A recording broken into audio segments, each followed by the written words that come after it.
Once upon a time, there was a great teacher. He was what they called back in Europe a Rosh Hashiva. He was the head of a Torah academy. And at the same time, he was a very wealthy businessman. So he had both of these things going for him at the same. Great scholar, wealthy man. But we know in life that business is very cyclical. It's like a round ball. Sometimes you're up, sometimes you're on the side, sometimes you're down, then you come back up. It keeps going over and over again. And one day, on one deal, this rabbi was completely wiped out. Everything that he owned was completely wiped out. So his students began to discuss who's going to tell him. You can't just walk over to the guy and say, hey, you know what? You're wiped out. That's a shock to the system. So they picked his favorite student, the one that they knew that he loved the most. And they say, it's your responsibility to break the news to the rabbi that he is completely wiped out. No more money. So he comes and makes an appointment with the rabbi, and he sits down and he says, Rabbi, I want to ask you a question. I've been studying in the Talmud how you have to bless God in good times just like you have to bless God in bad times. I don't understand it. Could you explain that to me?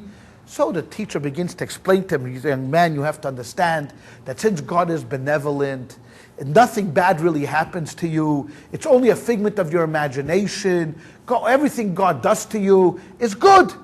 No, the student wasn't happy with this answer and kept going, but what about this and what about that? And the rabbi kept answering him more and more and more and more. And basically the rabbi was going up along the lines of traditional Judaism, that everything that happens to you is preordained and it's only good and it's only because of you. You don't see that it's bad, but if you would be a greater believer, if you had more faith, if you understood, then you'd understand that there's a purpose to this, and then you wouldn't have any questions about God. You would never question God, and you would accept this. And not only would you accept this thing that's happening against you, you would thrive. You would say, thank you very much, I'm moving forward. So, this was after 2 hours of explaining this to the young man. The student said to him, well, Rabbi, I have news for you. You've been wiped out. And the rabbi fainted. Right on the spot. He fainted on the spot. The student ran out and called some other students. They came in, they brought a bucket of water, they poured it on the rabbi, they patted him down like this, back and forth. They woke him up, and the student said to the rabbi, Rabbi, what's going on? What's happening over here?